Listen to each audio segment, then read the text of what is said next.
नंगौ बाबा ना फार्स्टनि माबायाव जखन बे मन्दिर उत्पत्ति जायोबा औ तखनथ' बे हाग्रा जोबसोमोन हाग्रा थासान्दियावनो बै माबा गन त्रिशुल बायदि गायनानै बेयाव मन्दिर बेयावनो बाथि सावो मन्दिर गैया बे समाव बे कुलगुरु पुर्ण चन्द्र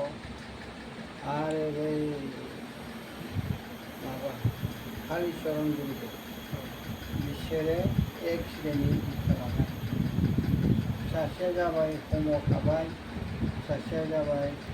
रागानि कुल गत्र धर्मआव प्रसार खालामदों बिसोर लाबोदों शिव सनातन धर्मखौ ऋषि जग शिव सनातन धर्म होननायखौ बिसोर उत्पत्ति खालामदों दा बेनिफ्राय बै मन्दिर स्थापित खालामबाय मन्दिर स्थापित खालामनानै बिदिनो मावै बेनिफ्राय शिष्य खालामलांबाय सेना सेनापति गुरुआ दीक्षा गुरु जाहैबाय आरो बेनि उनाव जाहैबाय बेनो